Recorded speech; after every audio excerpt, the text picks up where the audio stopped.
بسم اللہ الرحمن الرحیم۔ السلام علیکم۔ رسول اللہ صلی اللہ علیہ وآلہ وسلم فرماتے ہیں، آدم کا بیٹا بوڑھا ہو جاتا ہے مگر اس کی دو چیزیں جوان رہتی ہیں، دولت کی حرص اور عمر کی حرص۔ جناب علی علیہ السلام کی خدمت میں ایک شخص آ کے کہنے لگا، سب سے بڑا بد نصیب کون ہے؟ بس اس کا یہ کہنا تھا کہ امام علی علیہ السلام نے فرمایا، اے شخص یاد رکھنا، سب سے بڑا بد نصیب کنجوس ہے، کیونکہ وہ دنیا میں فقیروں کی زندگی گزارتا ہے اور آخرت میں امیروں جیسا سخت حساب دیتا ہے۔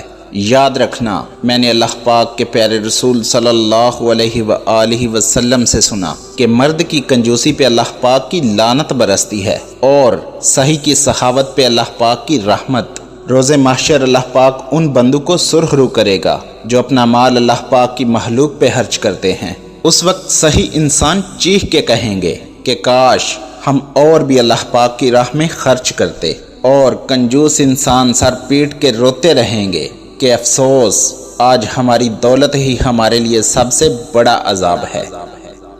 اللہ پاک کے پیارے رسول صلی اللہ علیہ وآلہ وسلم فرماتے ہیں، ایک دوسرے سے بغض نہ رکھو، ایک دوسرے سے روگردانی نہ کرو، دولت کا حصول اور نمائش میں ایک دوسرے سے مقابلہ نہ کرو، اور اللہ کے ایسے بندے بن جاؤ جو آپس میں بھائی بھائی ہیں۔ ویڈیو پسند آئی ہو تو پیاری باتیں چینل کو سبسکرائب کر دیجئے۔ شکریہ۔